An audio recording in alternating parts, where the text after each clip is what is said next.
ولك سميت به نفسك أو أنزلته في كتابك أو علمته أحدا من خلقك أو استأثرت به في علم الغيب أن تجعل القرآن العظيم ربيع قلبي ونور بصري وجلاء حزني وذهاب همي. اللهم لا تجعل القرآن العظيم حجة علينا واجعل القرآن العظيم حجة لنا. أعوذ بالله من الشيطان الرجيم. بسم الله الرحمن الرحيم.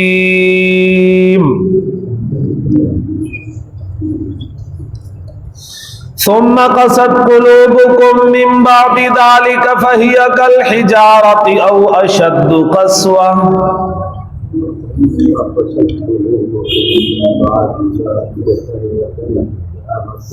وإن من الحجارة لما يتفجر منه الأنهار وإن منها لما يشقق فيخرج منه الماء.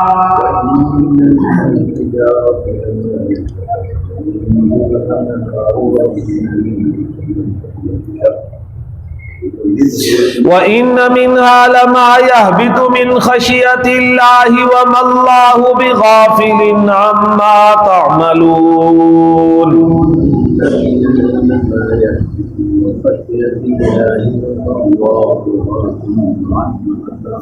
أفتطمعون أن يؤمنوا لكم وقد كان فريق منهم يسمعون كلام الله ثم يحرفونه من بعد ما عقلوه وهم يعلمون. وقد كان فريق منهم يسمعون كلام الله ثم يحرفونه من بعد ما عقلوه. وإذا لقوا الذين آمنوا قالوا آمنا وإذا خلا بعضهم إلى بعض قالوا أتحدثونهم بما فتح الله عليكم ليحاجوكم به عند ربكم أفلا تعقلون. وإذا لقوا الذين آمنوا قالوا آمنا خلا بعضهم إلى بعض قالوا الله عليكم أولا يعلمون أن الله يعلم ما يسرون وما يعلنون.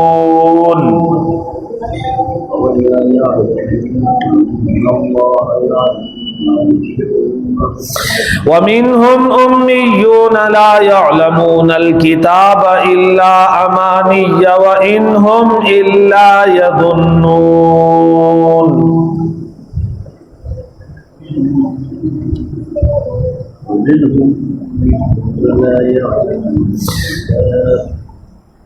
فويل للذين يكتبون الكتاب بأيديهم ثم يقولون هذا من عند الله ليشتروا به ثمنا قليلا فويل لهم مما كتبت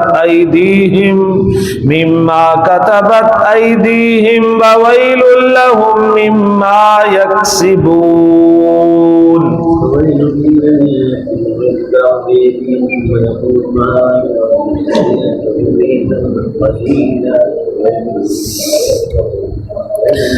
وقالوا لن تمسنا النار إلا أياما معدودة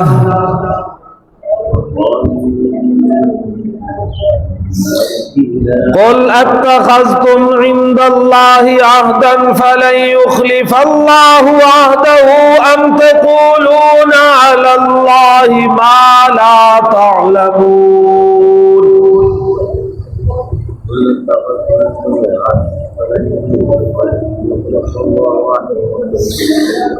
بلى من كسب سيئة وأحاطت به خطيئته فأولئك أصحاب النار هم فيها خالدون.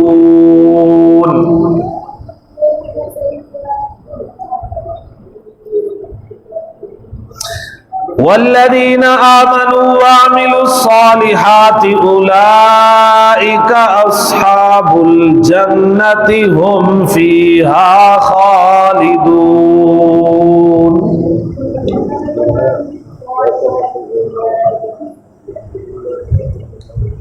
صدق اللہ العظیم۔ الحمدللہ اپنے ہفتہ روزہ درس قرآن مجید کے ساتھ 8 رمضان المبارک 1447 سلسلہ ثانیہ جامع مسجد حنفی ماڈل بازار جامپور میں 27 فروری 2026 کو سورۃ البقرہ پارہ نمبر 1 رکوع نمبر 9 آیت نمبر 74 تا 86۔ اللہ رب العزت اب کچھ بنی اسرائیل کے قلبی حالت کا بیان فرما رہے ہیں کہ یہ لوگ پتھروں سے بھی گئے گزرے۔ مسلمانوں کو ان کے بارے میں جو آس اور امید تھی، خاص طور پر انصار مدینہ کو، کہ ان سے ہماری پرانی یہ ہمارے حلیف اور اتحادی ہیں، کاش کسی طرح یہ مسلمان ہو جائیں، تو انہی کو کہا جا رہا ہے یہ ظالم ہیں، ان سے نا امید ہو جائیں۔ جن کے بارے میں قرآن کہے کہ ان سے نا امید ہو جائیں، آج ہم ان سے امیدیں لگائے بیٹھے ہیں، اللہ ان کو برباد کرے۔ ثم قست قلوبكم من بعد ذلك فهي كالحجارة أو أشد قسوة وإن من الحجارة لما يتفجر منه الأنهار وإن منها لما يشقق فيخرج منه الماء وإن منها لما يهبط من خشية الله وما الله بغافل عما تعملون۔ پھر اس واقعہ یعنی گائے کے ذبح کرنے اور اس کے نتیجے میں عمیل کے زندہ ہو کر قاتل بتانے کے بعد تمہارے دل بجائے نرم ہونے کے سخت ہو گئے، گویا وہ پتھر ہیں بلکہ اس سے بھی زیادہ سخت ہو گئے، اور بعض پتھر تو ایسے بھی ہیں جن سے نہریں جاری ہو جاتی ہیں، اور بعض پتھر ایسے بھی جو پھٹ پڑتے ہیں پھر ان سے پانی نکلتا ہے، اور بعض پتھر ایسے بھی ہیں جو اللہ کے خوف سے گر پڑتے ہیں، اور اللہ تعالیٰ تمہارے کاموں سے بے خبر نہیں۔ فائدہ بنی اسرائیل کی برائیوں کا تذکرہ کرنے کے بعد ان برائیوں کے نتیجے کا بیان کہ کتمان حق کو چھپانے، حق کا چھپانا اللہ کو بڑا ناپسندیدہ ہے، حقائق کو پوشیدہ رکھنا۔ یقین مانیے دلوں کے بگاڑ میں حق چھپانے کا بڑا دخل ہے، لوگوں کی گمراہی میں حق چھپانے کا بڑا دخل ہے، اور حق چھپانے کی 2 صورتیں ہوتی ہیں، ایک ہے کہ سرے سے حق کو بیان نہ کیا جائے، اور ایک ہے کہ آدھا حق بیان کیا جائے، آدھے کو چھپا لیا جائے۔ جیسے میں نے کہا آدھی حدیث بیان کی جاتی ہے، لا صلاۃ لمن لم یقرأ بفاتحۃ الکتاب، بھائی پوری حدیث بتاؤ، حضرت جابر فرما رہے ہیں الا ان یکون براء الامام، یہ بھائی اکیلے کے لیے ہے، اگر امام کے پیچھے ہے تو وہاں پر نہیں۔ آدھی بات جہاں پر بھی آئے گی آپ آدھے نسخے کو استعمال کر کے دیکھیں، اس سے آپ کی بیماری بڑھے گی، شفا نہیں ملے گی۔ تو خیر یہ کتمان حق۔ اسی طرح بچڑے کی پرستش، تورات کے انکار، احکام نبوی کی خلاف ورزی، قتل انبیاء وغیرہ کی وجہ سے بنی اسرائیل کے دل سخت ہو گئے۔ یہ بھی اللہ کا عذاب ہوتا ہے، دلوں کا سخت ہو جانا اللہ کا عذاب ہے جی۔ ارشاد الہی ہے فَبِمَا نَقْضِهِمْ مِيثَاقَهُمْ لَعَنَّاهُمْ وَجَعَلْنَا قُلُوبَهُمْ قَاسِيَةً، عہد و میثاق توڑنے کی وجہ سے ہم نے ان پر لعنت کی اور ان کے دل سخت کر دیے۔ حدیث پاک میں ہے 4 چیزیں بدبختی کی علامت ہیں، آنکھوں کا جامد ہو جانا کہ آنسو نہ نکلیں، اور دل کا سخت ہو جانا، لمبی لمبی آرزویں جی رکھنا، اور دنیا کا حرص رکھنا۔ حدیث پاک میں ہے لوگوں رویا کرو، اگر رونا نہ آئے تو رونے کی کوشش کرو، کیونکہ قیامت کے دن دوزخی لوگ جہنم میں بہت روئیں گے، ان کے چہرے پر آنسو ایسے جاری ہوں گے جیسے چھوٹی نہریں بہتی ہیں، جب آنسو ختم ہو جائیں گے تو خون بہنے لگے گا، اس سے پہلے رو لو، اپنے گناہوں پر ندامت کر لو، اللہ سے معافی مانگ لو۔ ایک آدمی نے عرض کیا یا رسول اللہ صلی اللہ علیہ وسلم میرا دل سخت ہے کیا کروں؟ آپ صلی اللہ علیہ وسلم نے فرمایا یتیم کے سر پر ہاتھ پھیرو اور مسکین کو کھانا کھلاؤ۔ قلب قاسی سے ہوتا کیا ہے؟ نیکی کا شوق اور گناہ کی جھجک ختم ہو جاتی ہے، وہ گناہ کرتے ہوئے کانپتا نہیں ہے، نیکی کی طرف اسے شوق نہیں ہوتا. یہ بھی اللہ کا مستقل عذاب ہے کہ اللہ اپنے نام کی توفیق، اپنے کام کی توفیق سلب کر لے.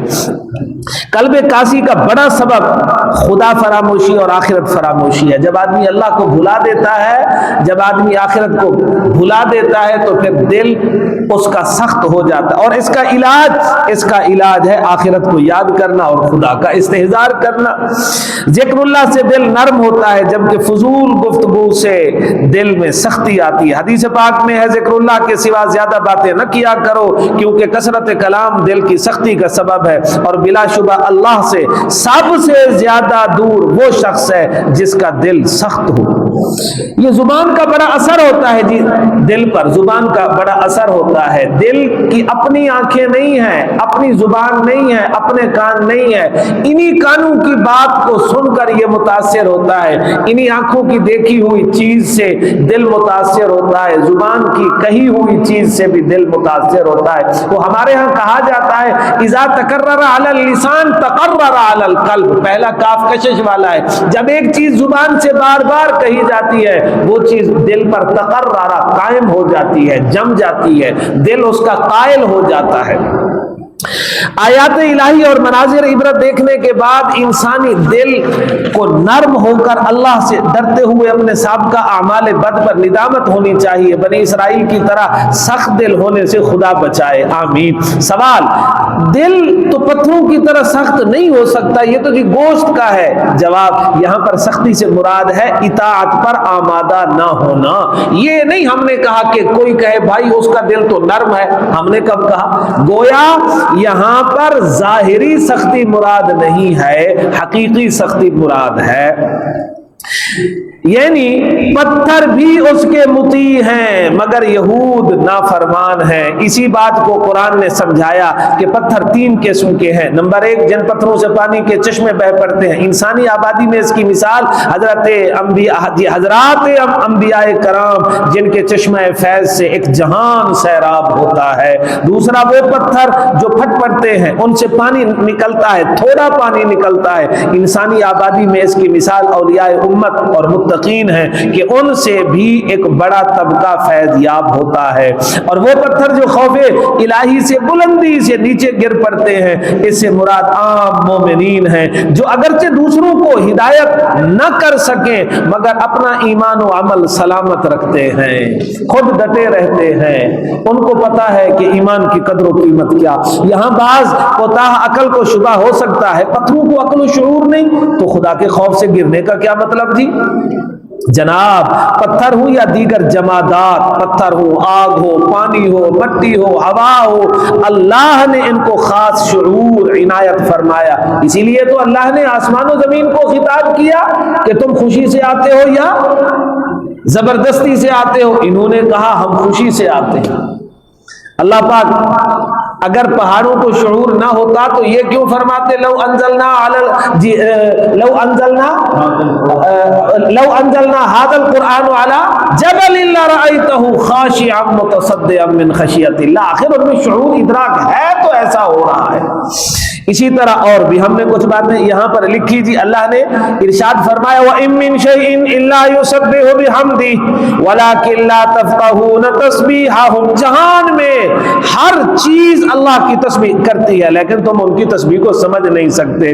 دوسری جگہ ارشاد فرمایا كُلٌّ قَدْ عَلِمَ صَلَاتَهُ وَتَسْبِيحَهُ. سب کو اپنی تسبیح اور دعا معلوم ہے. ارشاد نبی علیہ السلام ہے احد پہاڑ کے بارے میں هذا جبل يحبنا ونحبه. احد پہاڑ ہم سے پیار کرتا ہے، ہم اس سے پیار کرتے ہیں. اب پیار اسی وقت ہوگا جب شعور ہوگا. اسی طرح آپ پہاڑ پر کھڑے ہیں، وہ حرکت کرنے لگا تو آپ نے قدم مار کر اسے فرمایا تھا کیوں حرکت کرتے ہو؟ تیرے اوپر ایک نبی، ایک صدیق اور 2 شہید ہیں. تو یہ تو بات نہ ہوئی کہ شعور نہیں۔ ارشاد نبی علیہ السلام ہے میری بعثت کے وقت مکہ میں جو پتھر مجھے سلام کیا کرتا تھا میں اسے جانتا ہوں۔ حضرت ابو ذر اپنا واقعہ بیان کرتے ہیں کہ جناب رسول پاک صلی اللہ علیہ وسلم نے اپنے ہاتھ میں 9 یا 7 کنکریاں لی، انہوں نے تسبیح شروع کر دی، آپ نے ان کو رکھ دیا، تسبیح بند ہو گئی، آپ نے پھر اٹھایا، تسبیح شروع کر دی، صدیق اکبر کے ہاتھ میں رکھا، تسبیح شروع کر دی، عمر کے ہاتھ میں رکھا، تسبیح شروع کر دی، عثمان کے ہاتھ میں رکھا، تسبیح شروع کر دی۔ اگر یہ شعور و ادراک نہیں تو یہ خاموش ہونا، یہ تسبیح کرنا، یہ کس معنی میں ہے؟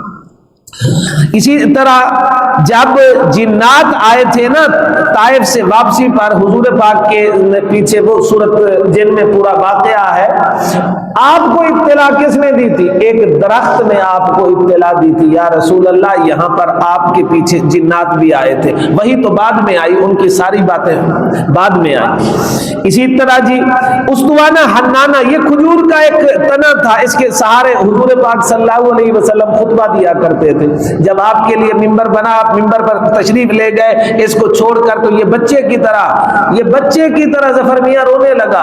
حضور پاک صلی اللہ علیہ وسلم ممبر سے اتر آئے، آپ نے اسے سینے سے لگایا، اس کی آواز ایسے ہو گئی، رودھی ہوئی، جیسے روتے روتے بچہ چپ کرتا ہے تو اس کی ہچکیاں سی بند جاتی ہیں۔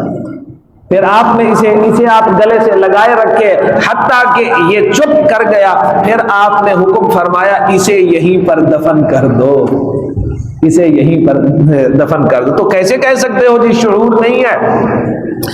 بنی ہوئی بکری نے غزوہ خیبر میں آپ کو خود بتایا تھا، یا رسول اللہ، اسی لقمے نے بتایا مجھے باہر نکالیے، میرے اندر زہر ہے۔ تو اسی کو مولانا روم نے اپنے انداز میں فرمایا، آب و خاک و باد و آتش بندہ ان، با منو تو مردہ با حق زندہ ان۔ آخر اللہ جو کلام فرما رہے ہیں، یا نارو کونی بردو و سلامن علی ابراہیم، آگ سن رہی ہے تو اللہ اس سے کلام فرما رہے ہیں، سمجھ رہی ہے تو اس کے بعد پھر ٹھنڈی ہو گئی آگ۔ پتہ نہیں آج لوگ کیسے کہتے ہیں جی ان باتوں کا یہ مطلب ہے، وہ او بھائی کوئی مطلب نہیں، ان باتوں کا مطلب ہے اللہ نے ان میں شعور رکھا ہے، البتہ ہم اس شعور کو سمجھ نہیں سکتے۔ تشریح الفاظ، یہ قسط ثم قسط قلوبکم، قساوت کے معنی ہے رحمت کا چھین لینا، ذالک من بعد ذالک، اس سے مراد یہ سارے واقعے، ان میں سے آخری واقعہ گائے ذبح کرنے والا تھا، ورنہ حضرت موسیٰ کے سارے معجزات، بنی اسرائیل پر ہونے والے احسانات، من، سلوہ، اسی طرح پتھر سے پانی کا نکلنا وغیرہ، ذالک، یہ سارے واقعات اس سے مراد ہیں۔ کل ہجارہ، یہود کو پتھر سے تشبیہ دی گئی۔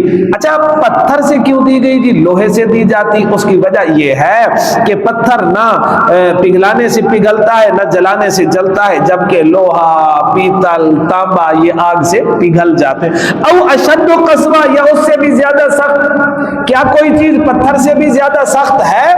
نہیں، پتھر سب سے زیادہ سخت ہے۔ ان کو کہا گیا تم پتھر سے بڑھ گئے۔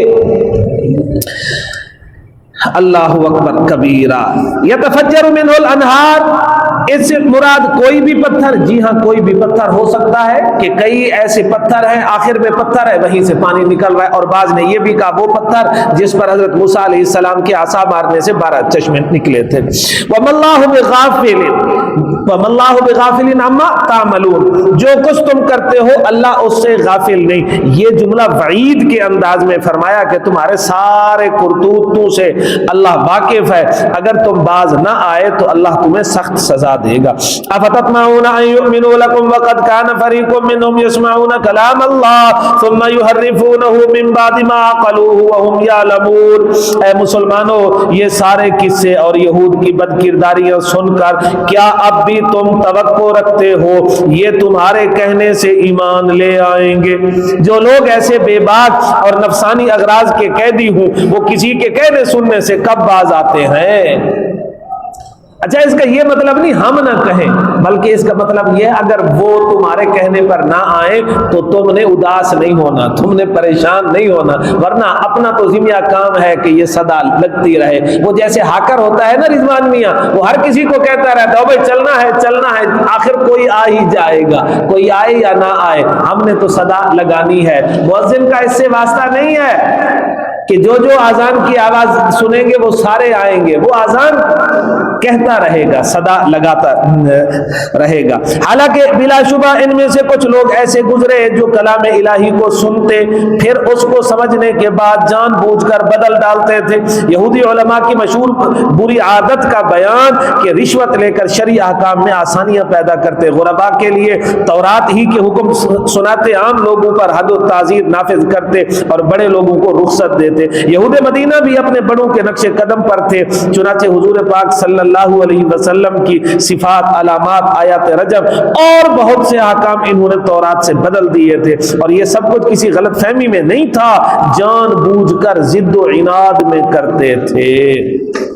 افتطمعون، اس سے مراد عام مسلمان بھی ہیں اور انصار مدینہ بھی ہیں۔ انصار مدینہ خاص طور پر کیوں ہے جی؟ کیونکہ انصار مدینہ یہود کے پرانے اتحادی اور ہمسائے ہونے کی وجہ سے اس بات کا بہت ان کو شوق تھا کہ کسی طرح یہ لوگ مسلمان ہو جائیں۔ اندازہ کیجئے، ہم تو شوق رکھتے ہیں کہ کافر مسلمان ہو جائے، جبکہ یہود کے بارے میں اللہ کیا فرماتے ہیں؟ وَلَن تَرْضَىٰ عَنْكَ الْيَهُودُ وَلَا النَّصَارَىٰ حَتَّىٰ تَتَّبِعَ مِلَّتَهُمْ۔ وہ یہ شوق رکھتے ہیں کہ تم کو کافر کر کے جہنم کا ایندھن بنا دو۔ آپ ذرا زاویہ نظر کو تو دیکھیے، مسلمان خیر پہنچانے والا ہے اور کافر شر تک پہنچانے والا ہے۔ اللہ اکبر کبیرہ۔ تو اب قرآن نے سمجھایا تورات میں تعریف کرنے والے بدنصیبوں سے ایمان کی توقع مت رکھو۔ یہود نے تورات میں صرف مانوی نہیں بلکہ لفظی تعریف بھی کی تھی۔ ارشاد الہی یحرفون الکلم عن مواضعہ وہم یعلمون، یہود جانتے تھے وہ جھوٹے ہیں اور اس بات کو بھی جانتے تھے کہ اس مخالفت پر اللہ کا عذاب کس قدر آئے گا، پھر بھی قومی تعصب کی وجہ سے باز نہ آئے۔ وَإِذَا لَقُوا الَّذِينَ آمنوا قالوا آمنا وَإِذَا لَقُوا الَّذِينَ آمَنُوا قَالُوا آمَنَّا وَإِذَا خَلَا بَعْضُهُمْ إِلَىٰ بَعْضٍ قَالُوا أَتُحَدِّثُونَهُمْ بِمَا فَتَحَ اللَّهُ عَلَيْكُمْ لِيُحَاجُّوكُمْ بِهِ عِندَ رَبِّكُمْ أَفَلَا تَعْقِلُونَ۔ اور یہودی جب ایمان والوں سے ملتے تو کہتے ہم بھی ایمان لائے، اور جب آپس میں تنہا ہوتے تو بعض منافق یہودی کو دوسرے بعض اعلانیہ کھلے یہودی کہتے ارے کیا تم مسلمانوں کو وہ راز بتلاتے ہو جو اللہ نے تم پر ظاہر کیے تاکہ اس کی وجہ سے وہ تمہیں تمہارے رب کے سامنے جھٹلائیں؟ کیا تم عقل نہیں رکھتے؟ اب ذرا یہ بات سمجھنے کی ہے، یہود کی بڑی تعداد تو اسلام دشمن تھی، کھلم کھلا اپنے مذہب کی پرچار کرتی۔ ان میں سے بعض لوگ ایسے بھی تھے جو محض زبان سے اسلام کا دعویٰ کرتے۔ انہی منافق یہود کا اب تذکرہ ہو رہا ہے۔ گویا یہودی دو قسم کے تھے، کھلے یہودی اور منافق یہودی۔ ان آیتوں میں ان کی مکاری، جہالت اور صفات الہی سے لا علمی کا تذکرہ ہوگا۔ چنانچہ جب کسی ایک فریق کا آدمی دوسرے فریق کے پاس آئے نا، وہ اپنے یقین و اعتماد کو ظاہر کرنے کے لیے اپنے فریق کی مخالفت اور دوسرے کی موافقت کو ظاہر کرتا ہے۔ یہودی جو منافق تھے وہ بھی ایسا کرتے تھے، مسلمانوں کی خوشامد کرتے ہوئے تورات میں جو رسول پاک صلی اللہ علیہ وسلم کی صفات اور بشارتیں تھیں ان کو بیان کرتے۔ اس طرح یہود پر جو اللہ کے عذاب آئے تھے وہ کہتے کہ ہمارے بڑے ایسے ہوئے ایسے ہوئے ایسے ہوئے۔ جب یہ پھر کسی موقع پر اپنے سرداروں سے ملتے جو اعلانیہ یہودی تو تھے تو وہ انہیں کہتے تم اسلام کے متعلق تورات کی پیشین گوئیاں ظاہر کر کے خام خواہ مسلمانوں کے ہاتھ دلیلیں دیتے ہو، اپنے خلاف تم ان کو ثبوت فراہم کرتے ہو۔ اس طرح تو وہ قیامت کے دن اللہ سے کہہ دیں گے ربا یہ سب کچھ جانتے تھے پھر بھی ایمان نہ لائے۔ اب ذرا بات سمجھیں، گویا وہ احمق یہ سمجھتے تھے کہ رسول پاک اور صحابہ کرام کو ان باتوں کی خبر یہود کے بتانے سے ہوگی، ویسے نہیں ہوگی۔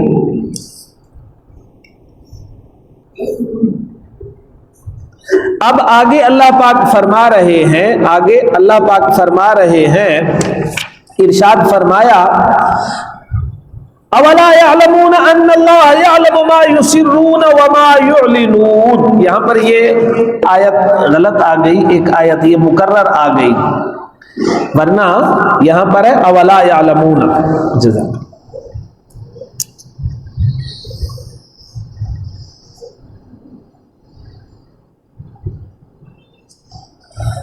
کیا وہ یہودی اتنا بھی نہیں جانتے؟ بے شک اللہ تعالیٰ کو وہ سب چیزیں معلوم ہیں جو وہ چھپاتے ہیں اور جو ظاہر کرتے ہیں. یہود کا یہ گمان غلط ہے کہ تورات میں موجود بشارات نبوی اور اسلام کی حقانیت اگر وہ مسلمانوں کو بتائیں گے تو حجت قائم ہوگی، ورنہ نہیں. ارے نادانو، اللہ کو سب پتا ہے جو تم اپنی زبانوں سے اقرار کرتے ہو اور جو خلوت میں اعتراف کرتے ہو. اور یاد رکھو تمہارا معاملہ خدا تعالیٰ سے ہے، بندوں سے نہیں، اور اللہ تعالیٰ ان سب باتوں کی خبر مسلمانوں کو دے بھی چکا ہے. مختلف موقعوں پر ان کی سب باتوں سے اللہ نے مطلع فرما دیا. وَمِنْهُمْ أُمِّيُّونَ لَا يَعْلَمُونَ الْكِتَابَ إِلَّا أَمَانِيَّ وَإِنْهُمْ إِلَّا يَظُنُّونَ فَوَيْلٌ لِّلَّذِينَ يَكْتُبُونَ الْكِتَابَ بِأَيْدِيهِمْ ثُمَّ يَقُولُونَ هَٰذَا مِنْ عِندِ اللَّهِ لِيَشْتَرُوا بِهِ ثَمَنًا قَلِيلًا فَوَيْلٌ لَّهُم مِّمَّا كَتَبَتْ أَيْدِيهِمْ وَوَيْلٌ لَّهُم مِّمَّا يَكْسِبُونَ. اور ان یہود میں کچھ ایسے جاہل بھی ہیں جو کتاب تورات کا بالکل علم نہیں رکھتے بجو جھوٹی آرزوؤں کے، اور وہ لوگ محض گمانوں میں پڑے ہوئے ہیں. پچھلی آیات میں یہود کے پڑھے لکھے لوگوں کا تذکرہ تھا، اب ان کے ان پڑھوں کا تذکرہ کہ محض بلا سند قصوں اور خوش کرنے والی باتوں کو یاد کرتے ہیں. مثلا انہوں نے یاد کر رکھا ہے کہ ہم نبیوں کی اولاد ہیں، ہم نے جنت ہی جانا ہے. لن يدخل الجنت الا من كان هودا او نصارى. جنت میں بنی اسرائیل کے دو گروہ ہی جائیں گے، یا یہودی یا نصرانی. اور اگر ہم جہنم بھی گئے تو صرف چند دنوں کے لیے. آگے آ رہا ہے لن تمسنا النار الا ایاما معدودہ. گویا جاہلوں کا کل سرمایہ جھوٹی امیدیں اور خوش کن خیالات ہیں، انہی کے سہارے زندگی بسر کرتے ہیں. آگے ان کے علماء کا بیان، وہ کہتے ہیں نا جی چھوٹے میاں تو چھوٹے میاں، بڑے میاں سبحان اللہ. یہاں پر ہے جاہل یہودی تو جاہل یہودی، علماء یہودی بھی انا للہ. یہاں پر سبحان اللہ نہیں ہے جی، یہاں پر ہے چھوٹے یہودی جاہل تو جاہل، ان کے پڑھے لکھے بھی انا للہ تھے. پس بربادی ہے ان لوگوں کے لیے جو اپنے ہاتھوں سے کتاب لکھتے ہیں پھر کہتے ہیں یہ خدا کی طرف سے ہے تاکہ اس پر تھوڑی سی دولت وصول کر سکے. یہودی لوگ سرداروں اور عوام کی رضا جوئی کے لیے مسئلے بدلنے کے لیے اور رشوت لینے میں مشہور تھے، مسئلے بدلنے اور رشوت لینے میں مشہور تھے. چنانچہ اس آیت میں دو حقیقتوں کا بیان ہے. نمبر ایک یہود کی شقاوت قلبی کہ کلام الہی میں تحریف کرنے سے حیا نہیں کرتے. نمبر دو اس تحریف سے مقصود بھی یہودی مذہب کی خدمت یا لوگوں کو حق کے قریب کرنا نہ تھا، محض دنیاوی دولت اور حکمرانوں کی قربت مقصود تھی. فائدہ، تورات کی تحریف کوئی اختلافی مسئلہ نہیں. ہمارے سر سید احمد صاحب کہتے ہیں جی یہ اختلافی مسئلہ ہے جی، مسلمان کہتے ہیں کہ تورات کی تحریف ہوئی ہے، یہودی اس کو نہیں مانتے.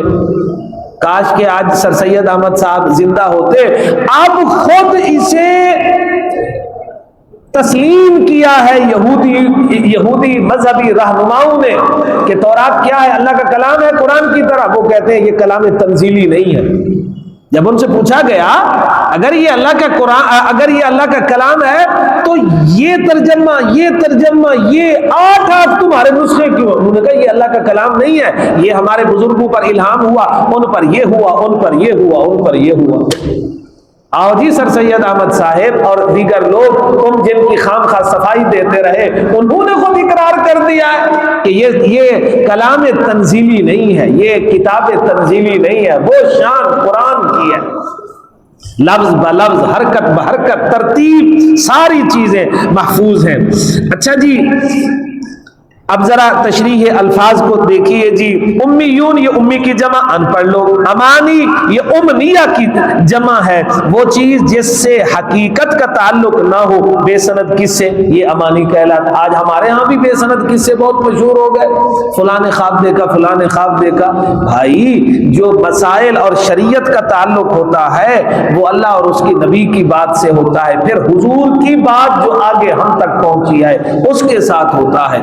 آواز آئی ادھر سے، آواز آئی ادھر سے، آواز آئی، آوازوں سے شریعت کے مسائل ثابت نہیں ہوا کرتے. جی یکتبون الکتاب بایدیہم، جو علائے یہود کے بعد ان کے علماء کی حالت زار کا بیان ہے، لیشتروا بہ ثمنا قلیلا، یہ علماء کے دوسرے جرم کا بیان۔ تحریف کتاب کی غرض رشوت تھی، لوگوں کی اصلاح یا مذہب کی اشاعت ہرگز نہ تھی۔ پھر ساری دنیا کا مال و متاع اللہ کے ہاں کیونکہ ثمن قلیل ہے تو اس لیے فرمایا ثمنا قلیلا۔ کوئی یہ نہ کہے کہ ثمن قلیل، تھوڑے پیسوں کے بدلے میں تو بندہ مسئلہ نہیں بدل سکتا، زیادہ پیسوں کے عوض بندہ مسئلے کو تبدیل کر سکتا ہے، ایسا ہرگز نہیں تھی۔ ویل ہلاکت یا جہنم کی وادی کو کہتے ہیں، اس کا معنی ہلاکت بھی ہے، جہنم کی وادی بھی ہے۔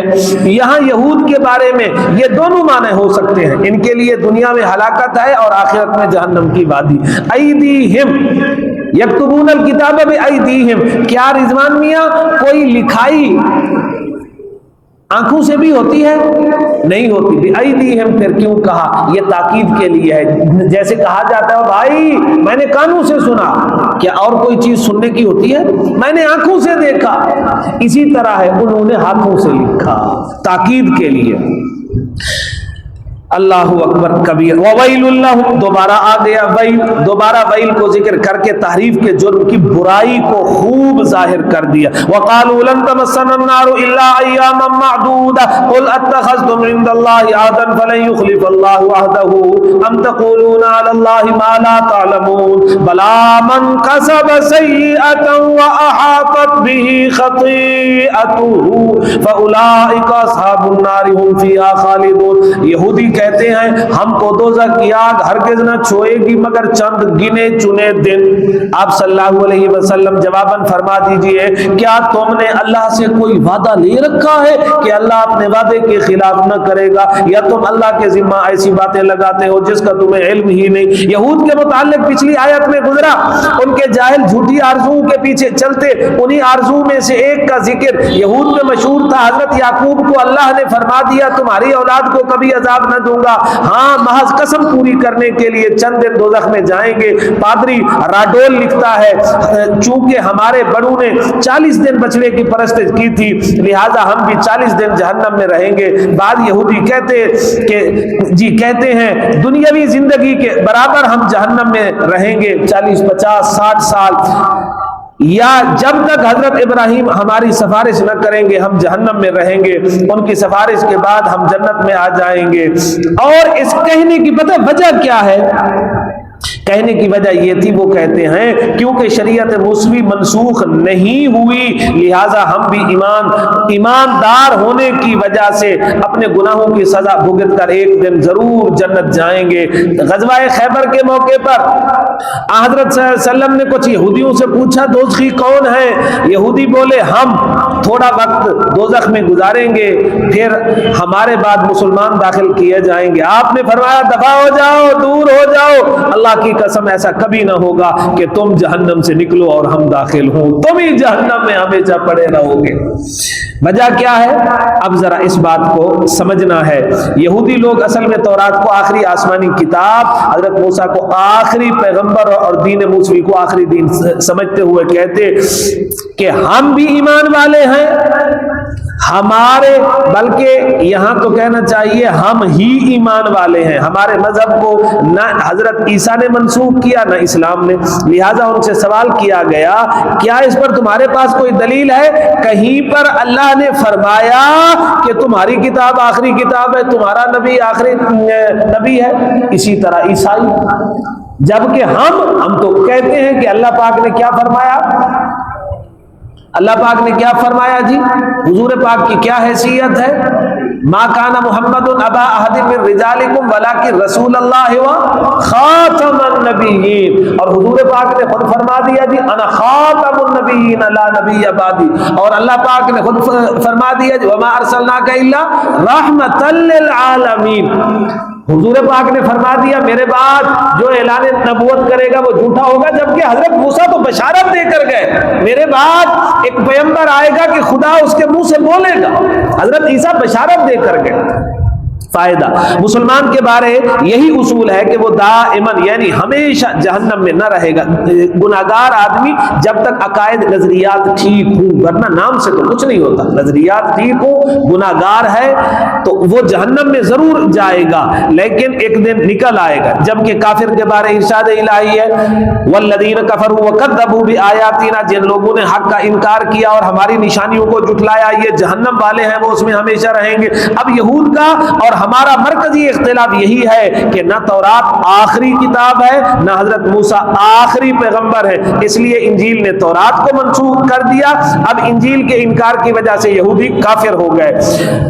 پھر انجیل بھی چونکہ آخری کتاب نہیں، نزول قرآن کے بعد نصارہ قرآن پر ایمان لانے کے پابند تھے، انکار قرآن کی وجہ سے وہ بھی کافر ہو گئے، اور کافر کے لیے ہمیشہ جہنم ہے. جبکہ گناہگار مسلمان سزا بھگتنے کے بعد بالآخر جنت میں داخل ہوں گے. والذین آمنوا وعملوا الصالحات اولئک اصحاب الجنہ ہم فیہا خالدون. ہاں نجات کے بارے اصل ضابطہ یہ ہے جو شخص بھی برائی اختیار کرے گا بلا من کسب سیئہ، جو شخص بھی برائی اختیار کرے اور اس کے گناہ اسے گھیر لے، بس یہی لوگ جہنمی ہیں جو اس میں ہمیشہ رہیں گے. اور جو لوگ ایمان لائے اور انہوں نے عمل صالح کیے یہی لوگ جنتی ہیں، وہ اس میں ہمیشہ رہیں گے. فائدہ ان دو آیات میں ساری انسانیت کی نجات اور عذاب کا قانون بیان ہو رہا ہے کہ کامیابی اور ناکامی کا تعلق رنگ نسل کسی خاص زمانے قوم سے نہیں. جو